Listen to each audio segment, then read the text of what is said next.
기도하겠습니다. 하나님, 이 시간 수요 예배로 우리가 모였습니다.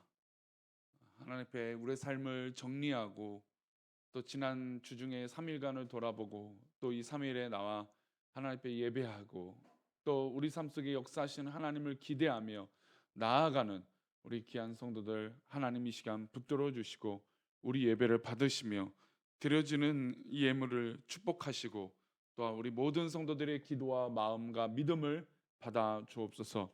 말씀을 나눌 때 우리와 함께 하시고 은혜 내려 주시기 원하옵고 거룩하신 예수 그리스도 이름으로 기도하옵나이다.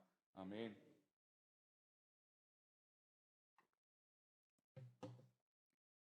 네, 오늘은 기독교 기본 진리 성경에는 권위가 있다라고 하는 두 번째 시간을 가지려고 합니다. 요즘은 광고의 시대라고 말할 수 있습니다. 모든 것이 광고가 돼요. 우리 성도님들이 보고 있는 스마트폰 안에서도 광고가 계속 나옵니다. 문자라도 광고가 오고 전화를 통해서 광고가 오고 또 우리가 보고 있는 어떤 그런 사이트에서도 다 광고가 뜹니다. 그러니까 광고를 잘 해야 돼요. 광고를 잘 해야 사람들의 이미지 속에 기억이 남고 기억이 남아야 뭔가 물건을 팔거나 아니면 사람에 대해서 관심을 갖게 됩니다. 최근에 한 뉴스 가운데 한 유명한 기업이 요즘 적자에 허덕이고 있는데 왜 적자였냐면 지난해 광고비를 몇십억 이상 지출해서 그것이 지금 감당이 안 돼서 튼튼한 기업인데도 적자를 면치 못하고 있다. 근데 그렇게 무리해서 광고를 하려고 하는 건 기업이 아니면 어떤 회사가 성장을 하고 싶어서 그런 것입니다. 요즘 이제 젊은 말로 쓰는 꽤 오래된 말이긴 하지만 인플루언서라고 하는 말이 있습니다. 인플루언서. 근데 인플루언서가 뭐 사람들에게 인기가 있다, 관심을 많이 받는다, 뭐 그런 의미도 있을 것인데 인플루언서가 뭐 어려운 거 아닙니다. 어떤 사람이 이제 뭐냐면 요즘 그 SNS 아니면 뭐 유튜브 하는 이 사람의 뭐 몇십만 명이다. 구독자나 아니면 뭐 그거를 팔로잉이라고 하는데 팔로잉을 뭐 몇십만 명 한다. 몇천 명 이상만 해도 돼요. 사실은 하루에. 뭐 그렇게만 되면 인플루언서라고 이제 기업들이 관심을 갖게 됩니다. 제가 일전에도 한번 말씀드린 이제 제가 아는 목사님 친한 후배 목사님도 이 한 제품에 대해서 유튜브를 찍었는데 한 10만 명, 몇만 명이네요. 4만 명. 4만 명 정도 되는데 그냥 한 기업에서 여기서부터 여기까지 물건을 필요한 대로 가져가라 그래요. 그리고 당신이 써라. 그리고 그 중에서 혹시 우리 제품을 광고해 달라. 이런 요청을 한다는 거죠. 우리가 입고 있는 옷들이나 우리가 뭐 쓰려고 가지려고 하는 것들도 더 이런 인플루언서를 통해서 이렇게 그 편안하게 광고를 하는 거죠. 뭐 광고도 TV 광고도 광고를 하지만 그런 식으로도 많이 노출을 시킨다는 겁니다. 이제 소위 말하는 인터넷 카페나 이제 블로그도 사실 뭐 그런 어, 것이 됩니다. 우리 교회 건물도 예전에 우리 교회가 이게 이주하기 전에 이미 이런 유명한 블로거들한테 우리 건물을 소개합니다. 그래서 우리 교회 사업자의 이름을 검색하면 이 블로그에 떠요. 어, 물론 이제 뭐 네이버라고 하는 유명한 데는 제가 또 부목사님들과 함께 등록한 것도 있지만 이미 광고들을 그렇게 한단 말이에요. 그러니까 TV 광고의 전부인 시대가 아니에요. 물론 TV 광고는 절대성이 있어요. 엄청난 큰 영향력이 있고 비용도 뭐 말도 못하죠. 뭐 한 편에 뭐 가장 뭐 피크 타이밍에 나가는 시간은 뭐 어마어마하게 비용을 많이 지불해야 되죠. 그 정도 영향력은 아직도 있죠. 근데 지금은 그런 광고의 시대가 되게 다양했답니다. 합니다. 근데 이제 얼마 전에 이제 어려운 뉴스들이 계속 나온 것들이 있어요. 이 인플루언서에 대해서 어떤 거냐면 사실 이제 광고를 의뢰하면 그 광고에 대해서 이거는 광고비를 받았습니다. 아니면 후원을 받았습니다. 예를 들어서 이런 컵을 하나 사는데 이것을 이 컵이 좋아요라고 말을 해야 되는데 이제 끝날 때나 아니면 하단에 이 제품은 이 기업에게 후원을 받아서 광고를 합니다. 뭐 여행지라든지 아니면 식당이라든지 이런 거 광고를 하는데 이 식당에 대해서 광고비를 받고 소개하는 글입니다라고 사실을 말해야 돼요. 그런데 이제 몇몇 아주 유명한 인플루언서들이 이것을 후원을 받았음에도 불구하고 후원을 받지 않은 척하고 홍보를 했단 말이죠. 소위 말하는 뒷광고라고 하는 말이에요. 뒷광고. 그러니까 광고비를 받았으면 사람들이 아 이거 광고비를 받고 선전하는구나라고 인식하면 이게 사실은 정직한 건데, 사람들이 인식에 아 저 사람이 자연스럽게 쓰고 요즘 말로 내돈내산, 내 돈을 들여서 내가 구입한 것처럼 꾸며서 이렇게 속여서 광고를 한단 말이죠. 그러면 사람들이 굉장히 아 저건 저 사람이 진짜 좋아서 쓰는구나라고 하는 거짓의 인식을 갖게 만든다는 거죠. 그래서 그것이 들통이 나는 바람에 뭐 방송에 활동을 안 하는 사람도 생기고 이제 거짓말쟁이라고 낙인이 찍히기도 합니다. 이런 인간들의 말의 영향력이 한 유명한 사람에 의해서 사실과 거짓이 드러나게 돼요. 사람들이 그 말 한마디면 아 그 사람이 진짜라더라 라고 하면 어떻게 돼요? 우리 성도님도 뭐 예를 들어서 약이다 아니면 뭐 좋은 옷이다 하면 진짠가 보네, 저 사람이 말하면 그렇네. 우리 교회 안에서도 영향력 있는 어떤 성도분이 야 이거 진짜 좋다더라 그 말하면 우르르 우리가 관심을 갖게 돼요. 사람은 그렇죠. 하지만 사람은 언제나 오류에 빠질 때가 있어요. 실수할 때가 있다라는 것이죠. 그런데 반면에 우리 하나님은 오류나 실수가 있는 분일까요? 그렇지 않죠. 오늘은 성경에 대해서 이 부분을 말씀을 드리고 싶어요. 한 유명한 사람이 이것이 좋습니다라고 하면 그것에 그 말에 뭐가 있냐면 권위가 생겨요. 영향력이 생긴다는 것이죠. 아 그래 저 사람이 쓰니까 좋은 거야 라고 인식하고 우리도 만약에 살 수 있는 범위라면 구입하고 싶은 마음이 듭니다. 그게 권위죠.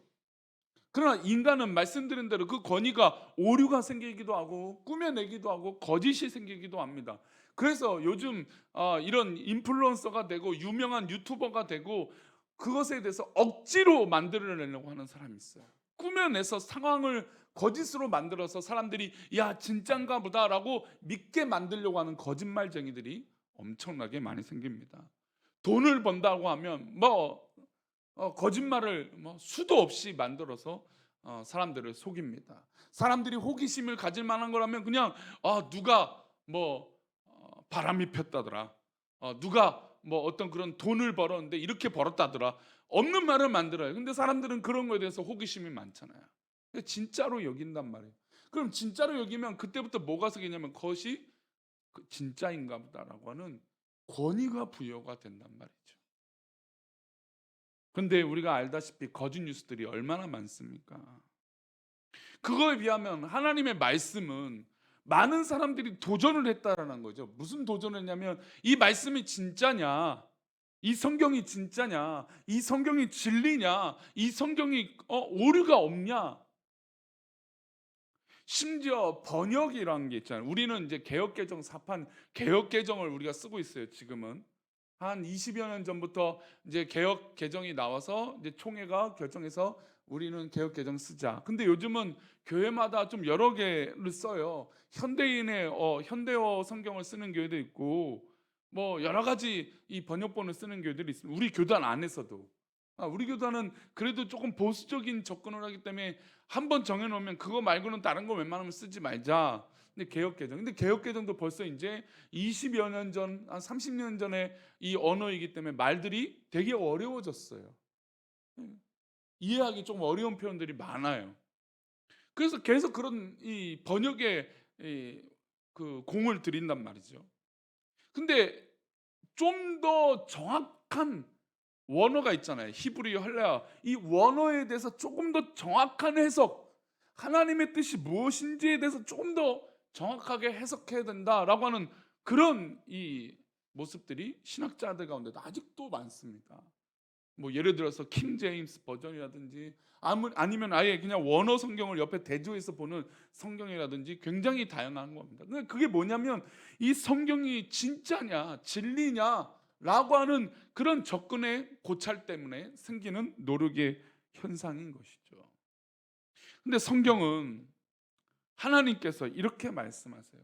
모든 성경은 하나님의 감동으로 된 것으로 교훈과 책망과 바르게 함과 의로 교육하기에 유익하다.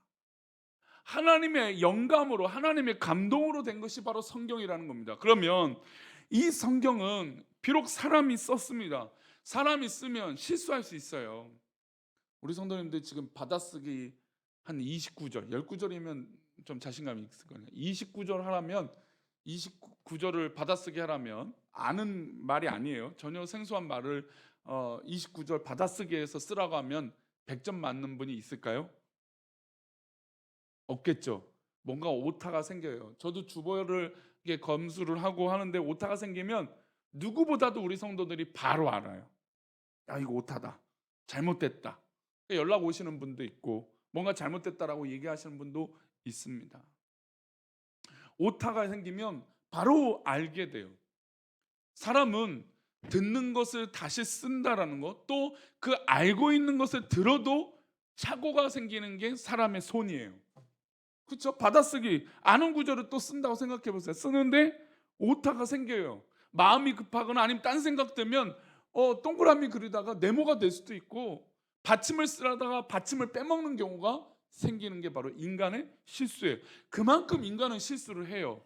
그러면 성경이 자그만치 구약은 몇 권입니까? 39권입니다. 신약은 27권입니다. 39, 27이라고 제가 말씀을 4년 전에 말씀드렸던 것 같아요. 구약 39권, 신약 27권, 66권 합이 수많은 장수로 되어 있고, 지금 우리가 새벽에 그 시편의 말씀을 보는데 어마어마한 성경의 양을 기록한 이것을 오타 없이, 오자 없이, 그리고 착오 없이. 왜냐하면 말이라는 게 그렇잖아요. 주어랑 동사가, 아니면 주어가 이제 주체가 여럿이 있을 수 있잖아요. 너와 나와 우리, 저 사람과 이 사람, 주체가 있어요. 근데 그거에 대해서 잘못 쓰면 어떻게 될까요? 완전히 다른 말이 돼요. 이것 가져와라 하는데 이것이 뭔지 몰라요. 그러면 해석이 됩니까? 모르잖아요. 이거를 만약에 잘못 인간이 성경을 기록해서 썼으니까, 하나님의 감동으로 돼서 썼으니까, 인간이 썼잖아요. 어쨌든 인간이 썼으니까 실수가 나오겠죠. 근데도 성경이 오류가 없다라는 거예요. 이래서 바이블인 거죠. 이래서 성경인 거죠. 그래서 베드로서 1장 19절과 21절은 하나님의 영감으로 됐다라는 거. 비록 사람이 썼지만 그 사람의 손길에 하나님의 감동과 영으로 역사하신 말씀이 바로 이 성경이다라고 말하고 있어요. 우리 베드로서 1장 19절부터 21절 다시 한번 보겠습니다. 또 우리에게는 더 확실한 예언이 있어 어두운 데를 비추는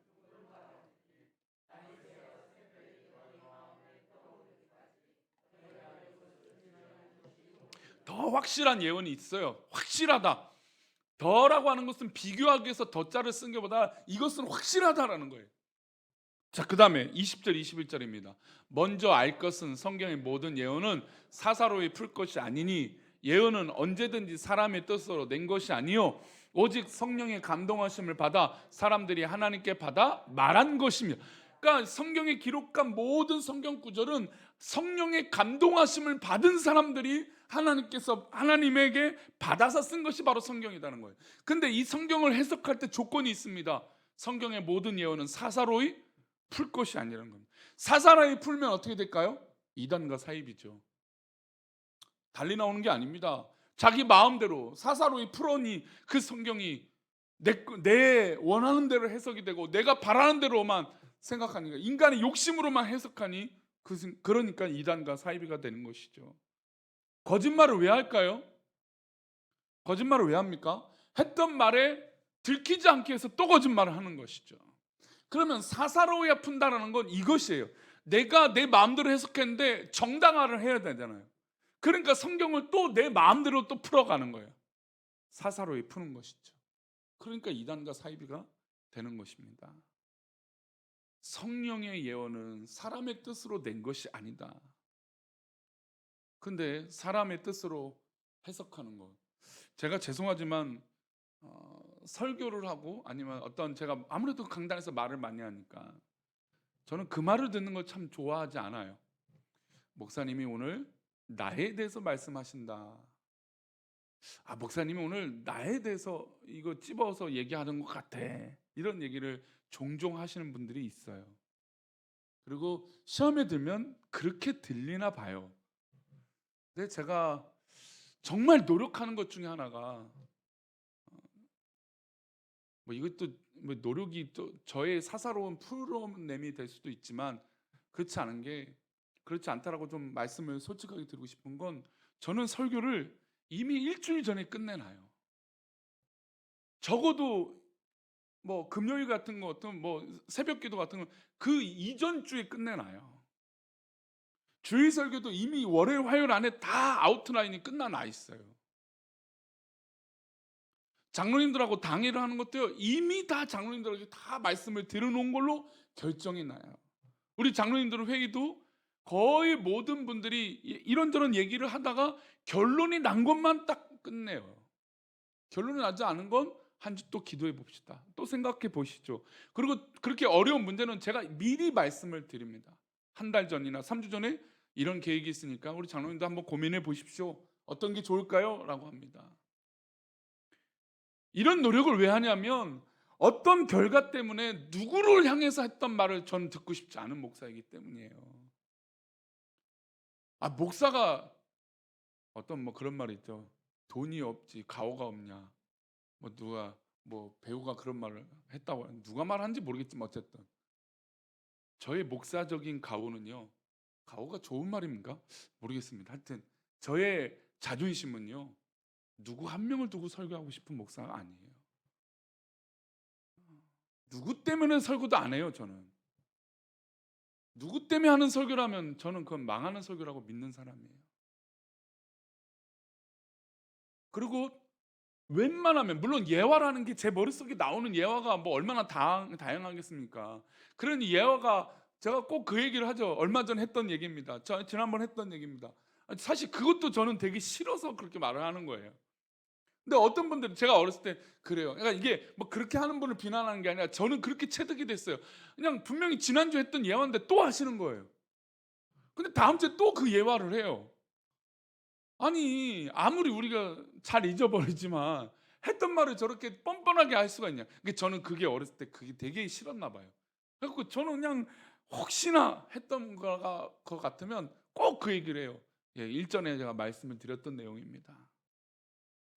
왜냐하면 반복되고 제 인간적으로 이 주제에 끼워 맞춘 이야기를 하고 싶지 않기 때문이에요.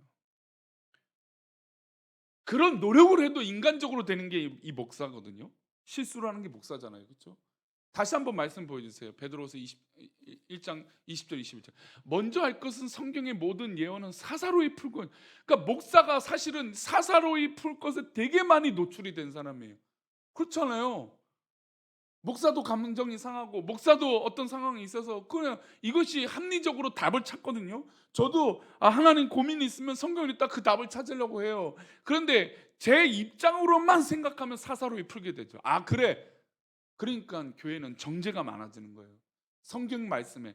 제일 힘든 대화는 말씀이 그랬습니다라고 말하는 사람이에요. 노예나 총회 가서도 제일 어려운 대화는 법이요 하는 사람이 제일 어려워요. 그걸 몰라요. 자기만 아는 것처럼 그렇게 말해버리면 아무 대화도 하기 힘들어요.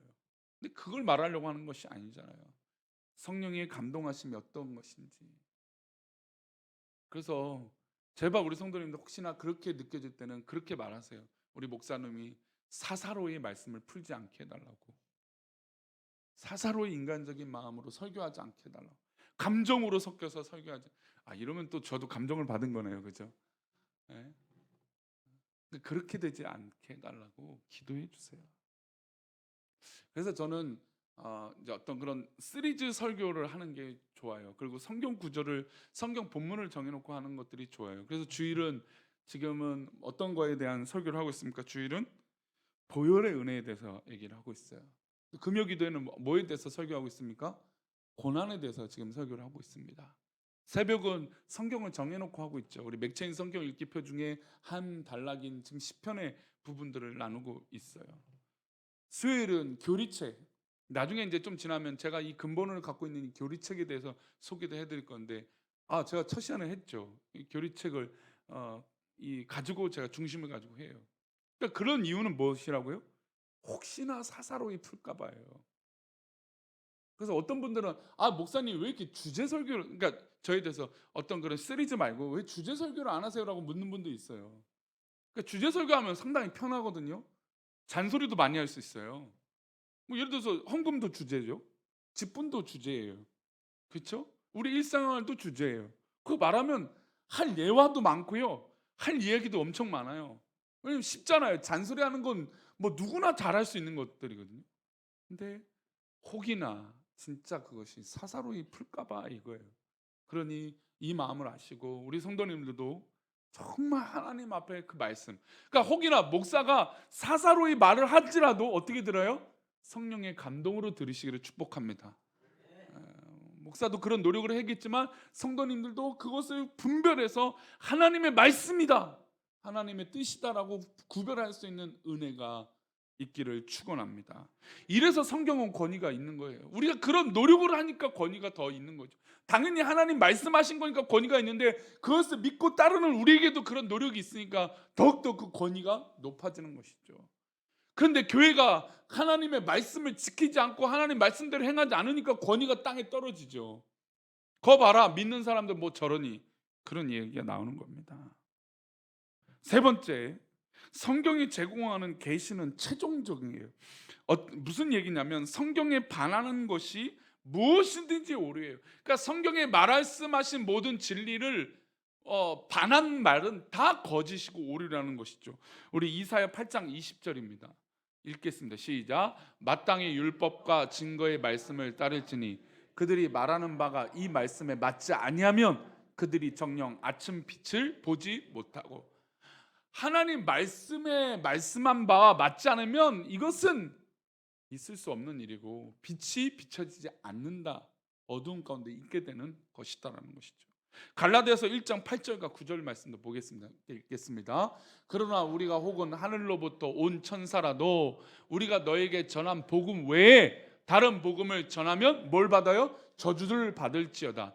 우리가 전에 말하였거니와 내가 지금 다시 말하노니 만일 누구든지 너희가 받은 것 외에 다른 복음을 전하면, 이게 굉장히 막중한 사명인 거죠. 사사로이 말씀을 풀고 자기 마음대로 성경을 끼워 맞추면 아무리 천사가 이야기해도 다른 말이면 그것은 저주받을 일이라는 것이죠. 성경에 의외로 저주받을 것이다라고 말씀이 그렇게 나와 있지 않아요. 어떻게든 우리를 살려주시고, 물론 이스라엘 백성들이 심판 가운데 사사시대에 이스라엘 백성들이 심판받을 때 그런 상황에서 심판을 받는 거지만 저주를 받는다는 건 또 다른 거거든요. 사실 심판은 하나님 앞에 이제 심판대 앞에 쓰면 결국 우리를 기회를 주실 것 같은 그런 기대성이라고 있는 건, 저주는 왠지 기대성이 없어 보여요. 저주받으면 안 될 것 같은 큰 위급함이 느껴집니다. 그렇게 성경 구절에 저주라고 하는 단어가 등장하지 않은데, 이 저주라고 하는 단어가 등장할 때 무엇이에요? 말씀을 잘못 다른 것으로 이야기하면 안 된다라는 것이죠. 그래서 성경은 권위가 있는 거죠. 또 네 번째, 하나님이 성경이 주신 계시가 교회의 기초가 돼요. 우리 에베소서 2장 20절인데요. 함께 읽겠습니다. 너희는 사도들과 선지자들의 터 위에 세우심을 입은 자라. 그리스도 예수께서 친히 모퉁이 돌이 되셨네. 사도들과 선지자들, 구약의 말씀들과 지금 에베소서 이 당시의 제자들의 그 말씀이, 그 예언이 하나님 말씀으로 감동되어져서 터 위에 세우심을 입은 사람들이 바로 우리예요. 그 사람들이 모인 공동체가 바로 교회잖아요. 그러니까 우리는 하나님의 이 진리의 말씀, 이 권위로운 말씀을 붙들고 그 터 위에 서 있는 사람들, 바로 모임이 바로 교회가 된 것이라는 것이죠. 그 교회에 누가 모퉁이 돌이 됐습니까? 예수님이 모퉁이 돌이 되신 거죠. 그래서 사실 우리는 자부심이 있어야 돼요. 우리 교회를 세우신 예수 그리스도의 모퉁이 돌 같은 헌신, 그런 은혜, 그리고 우리가 하나님의 말씀을 붙들고 나아가는 그 말씀 속에 살아가는 그 은혜, 우리는 바로 그 기초 가운데 있어야 돼요.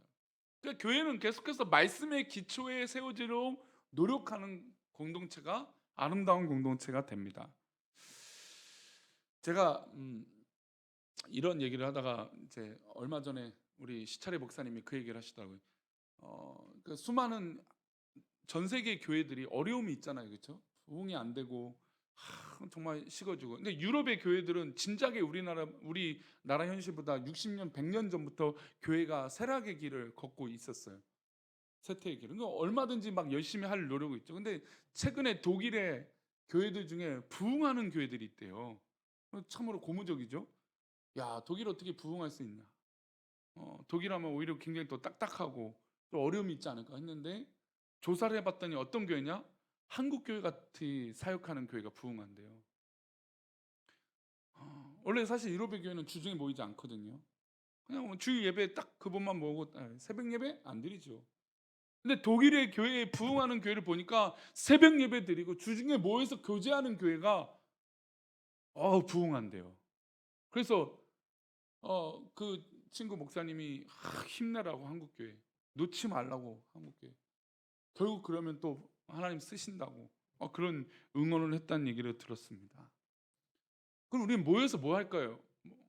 춤추고 노래하고 그럴까요? 그냥 단순히 인간을 위해서? 아니잖아요. 하나님 말씀을 어떻게든 붙들려고 한 구절이라도 나에게 위로가 되고 나에게 힘이 되면 그 말씀 붙들고 살겠다라는 겁니다. 그러니까 교회의 기초가 되고 성도의 기초가 되는 건 이런 영향력이 있는 거예요. 하나님 말씀이 우리 삶의 기초가 되어지고 나의 시작이 되어질 때 우리는 능력을 행할 수 있는 것이죠. 마지막으로 하나님 말씀에 이 권위가 있는 것은 우리가 배운 내용을 모조리 성경의 기록에 비춰 검토하고 시험할 수 있어요.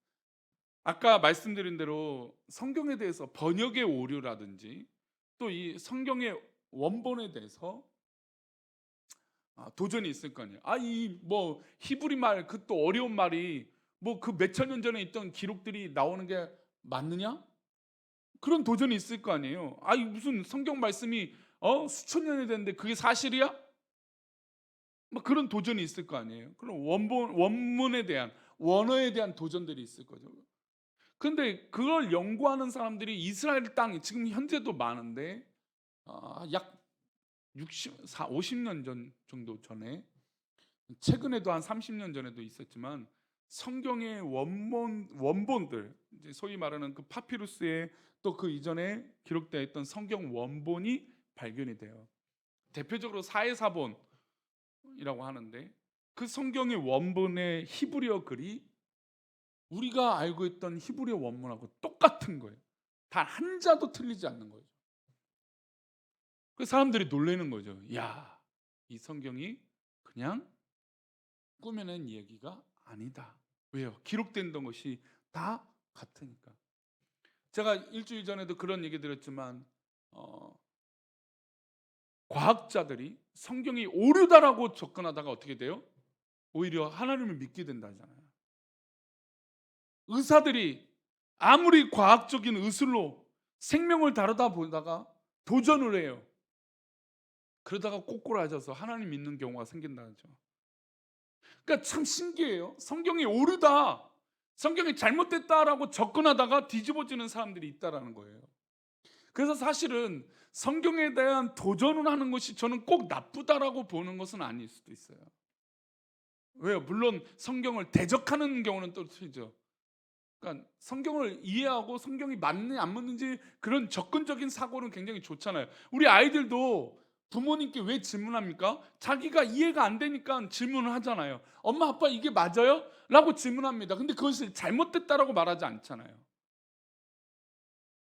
그러니까 성경을 이해하고 성경을 품고 성경을 사랑하는 데 있어서 질문한다는 건 굉장히 중요한 거예요. 근데 그렇게 질문하다가 오히려 꼬꾸라져서 진짜 하나님 말씀이 살아있구나라고 뒤집어지는 사람들이 많다라는 것이죠. 우리 사도행전 17장 11절을 한번 보겠습니다. 오늘 여기까지 한번 볼게요. 사도행전 17장 11절인데 함께 읽겠습니다. 베레아에 있는 사람들은 데살로니가에 있는 사람들보다 더 너그러워서 간절한 마음으로 말씀을 받고 이것이 그러한가 하여 날마다 성경을 상고함으로.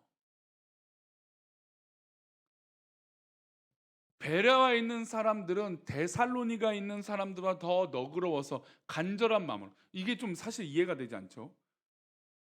단어가 좀 이해가 안 돼. 너그러운데 간절한 마음으로 말씀을 받아요. 사실은 간절한 마음으로 받는다는 건 그냥 단순히 너그러워서 그 말씀을 받는 건 아니잖아요. 그렇죠? 그런데 그 다음 구절은 또 반대적인 거예요. 이것이, 그러니까 하나님의 말씀이 그러한가 하여 날마다 성경을 상고한다는 거예요. 데살로니가 있는 사람들보다 하나님 말씀을 너그럽다는 건 더 사모한다라는 거거든요. 더 품을 수 있는 그런 너그러움이 있다라는 뜻이거든요. 그러니까 그런 사람인데 품으려고 하는 사람이고 믿음에 더 역량이 큰 사람인데 오히려 하나님의 말씀을 상고한다는 것이, 그리고 이것이 그러한가 묻는다는 거예요. 무조건 맞다라고 접근하는 것이 아니야. 그것이 그러한가라고 접근한다는 거죠. 그런데 그 사람들이 너그러운 사람들이다. 그러니까 하나님 보실 때도 하나님 말씀을 묻고 질문하는 것이 하나님 보시기에도 예뻐 보이신다는 거예요. 좋아 보인다. 성도님들, 하나님 말씀을 읽다가 고민이 되고 부딪힘이 있고 이런가 의심이 될 때가 있어요. 그때 주저하지 말고 기도해 보시고 또 질문해 보십시오. 그리고 저에게도 도전이 돼요. 우리 성도님들이 성경을 읽으면서 도전받고 있구나. 또 하나님 앞에 질문하고 있구나. 그 질문을 통해서 어떻게 돼요? 저도 또한 도전이 돼요. 그래, 맞아. 나도 미처 생각하지 못한 건, 모든 사람이 성경 구절을 똑같은 구절을 봐도 어떻게 돼요? 해석이 달라요. 물론 중요한 뼈대는 같겠지만 기독론적 예수 그리스도의 입장으로는 뭐 거의 비슷한 해석이 나오겠지만, 그러나 받아들이는 느낌과 상황이 다 달라요. 하나님의 조명하심 따라 그 성경의 해석이 또 달라요. 각자에 맞는 하나님의 놀라운 은혜와 인도하심이 있어요. 이게 참 성경이 놀라운 거예요. 근데 그런 마음과 그런 도전, 그래서 사실 목자 모임이나 구역 모임을 할 때 성경을 나눌 때 또 이제 곧 우리가 이제 구역 모임을 이제 후반기부터 식사를 할 때 시작을 하겠죠. 그러면 사실 우리 교회 이 목장 나눔은 그날 그 주간에 있던 성경 말씀, 설교 말씀이 어떠한가 나누는 거예요. 어땠습니까라고 하는 질문이 사실 시작이에요. 오늘 설교 어땠습니까? 설교에 도전받은 것이 있습니까라고 하는 질문으로 시작해요. 근데 어때요? 공통점이 생기는 분도 있지만 어때요? 전혀 다른 이야기를 하는 경우들이 있어요. 그런데 그것이 진짜 나쁘냐? 기분 나쁜 게 아니에요. 나랑 다른 얘기를 하는데 기분 나쁜 게 아니라는 거예요. 성경의 해석과 성경을 받아들이는 은혜가 다른 말을 하는데도 어떻게 돼요? 은혜가 돼요. 이게 성경의 놀라운 역사시요. 분명히 옆 사람은 똑같은 말씀을 들었는데 이 사람은 이 얘기하고 저 사람은 저 얘기해요. 근데 그것이 맞아져요. 하나님의 은혜로. 이게 바로 성경을 접근하는 다양성이고 그것을 받아들이는 우리의 모습이에요. 실제로 오류라고 접근해도 오히려 바뀌는 게 바로 우리라는 것입니다.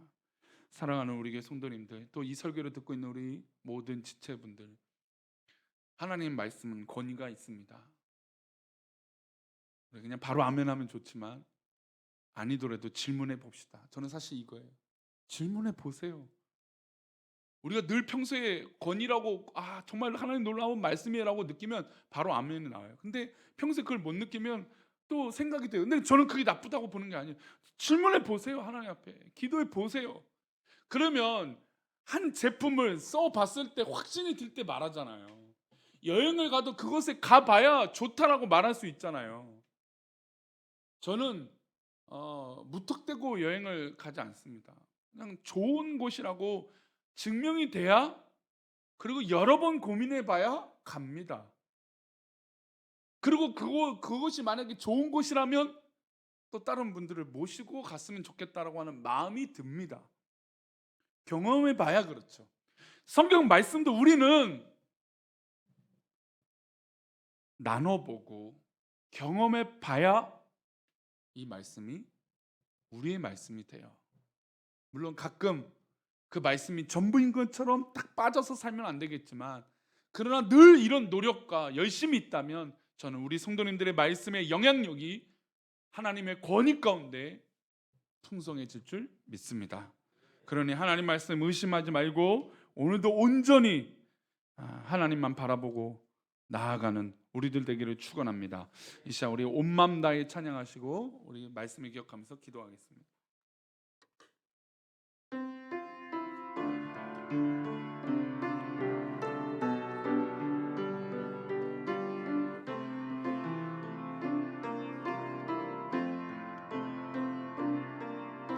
주님과 함께하는 이 고요한 시간, 주님의 보좌 앞에 내 마음을 쏟네. 모든 것 아시는 주님께 감출 것 없네.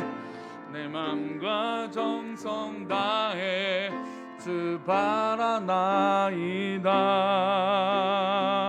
온 마음 다해 사랑합니다. 온 마음 다해 주 알기 원하네. 내 모든 삶 당신 것이니 주만 섬기리. 온 마음 다해 온 마음 다해 온 마음 다해 온 마음 다해 사랑합니다.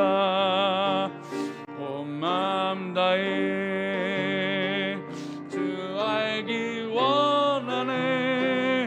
내 모든 삶 당신 것이니 주만 섬기리. 온 마음 다해. 이 시간 우리 함께 기도할 때 온 마음 다해 하는 게 뭐예요? 우리 성도님들이 하나님을 이렇게 온 마음 다해 사랑하는 것이 무엇입니까? 바로 하나님의 말씀, 이 권위로운 말씀, 이 진리의 말씀을 붙들고 살아가는 것인지 믿습니다. 이 시간 우리 함께 기도할 때 하나님의 말씀이 내 삶의 권위가 되게 해주시고 의심하지 않게 하시고, 혹이나 질문이 있거든 하나님 앞에 매달려 기도함으로 응답받게 해 주옵소서. 우리의 기초가 되고 우리의 모퉁이 돌이 되어주시는 하나님의 놀라운 말씀이 우리 가운데 역사하게 해달라고 기도하겠습니다. 하나님 말씀 붙들고 살게 해달라고 기도하겠습니다. 나같이 기도합니다. 하나님 아버지 감사합니다. 우리를 인도하시고 붙들어주신 하나님, 우리가 주님 앞에 하나님 말씀 속에 살아가는 하나님 역사하여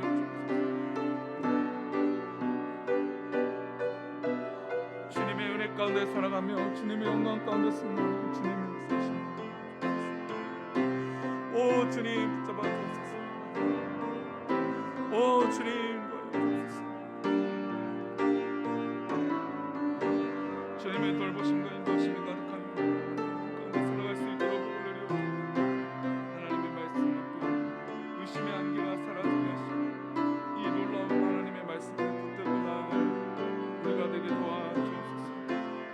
아버지, 하나님 성경에 비추어 검토하고 시험하시고 하나님의 말씀을 상고하게 해주세요. 아버지, 하나님 말씀을 붙들고 나아감으로 그 말씀이 맞는지 안 맞는지 돌아보게 해주세요. 오 주님,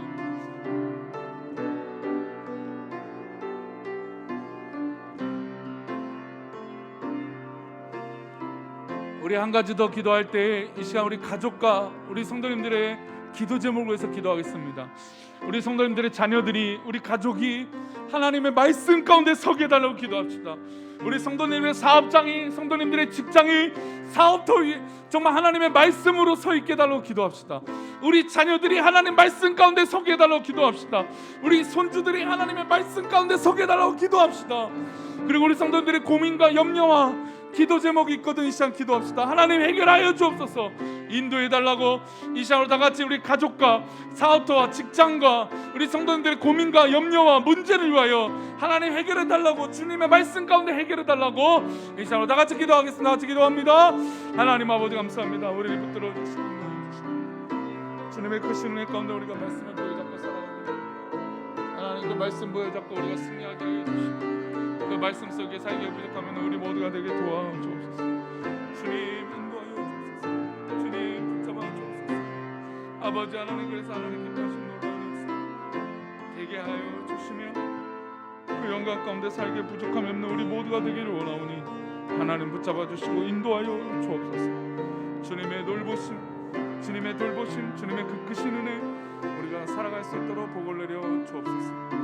사랑하는 우리 교회 모든 성도들이 그 앞에, 주님 앞에 나아가기 원합니다. 아버지 역사하여 주옵소서. 주님 은혜를 베풀어 주옵소서. 아버지 역사하여, 주여 은혜를 베풀어 주옵소서. 주여 역사하여 주옵소서.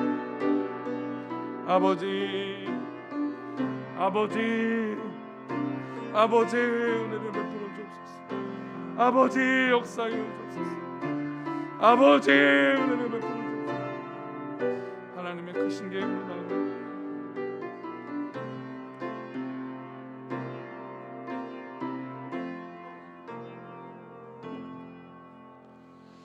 예배를 마치고 우리 장로님들, 우리 권사님들은 잠깐 한 인사들을 하시고 한 10분의 모임을 갖도록 하겠습니다. 오늘 오신 분들만 그렇게 하겠습니다. 기도합니다. 하나님의 말씀으로 우리가 나아가며 그 영광 가운데 우리가 살아가길 원합니다. 하나님 말씀이 이렇게 은혜가 있고 능력이 있는데 우리가 흔들리지 않게 하시고, 주님의 말씀을 붙들고 그 은혜가 얼마나 큰지 우리 삶에서 경험되어지고 체험되어질 수 있도록 복을 내려 주옵소서.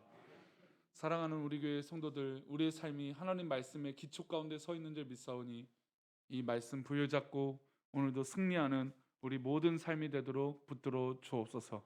우리를 지키시고 인도하실 것을 믿사옵고 거룩하신 예수 그리스도 이름으로 기도 올리옵나이다. 아멘. 하늘에 계신 우리 아버지여, 이름이 거룩히 여김을 받으시오며 나라의 임하옵시며 뜻이 하늘에서 이룬 것 같이 땅에서도 이루어지이다. 오늘날 우리에게 일용할 양식을 주옵시고 우리가 우리에게 죄 지은 자를 사하여 준 것 같이 우리 죄를 사하여 주옵시고 우리를 시험에 들게 하지 마옵시고 다만 악에서 구하옵소서. 대개 나라와 권세와 영광이 아버지께 영원히 있사옵나이다. 아멘.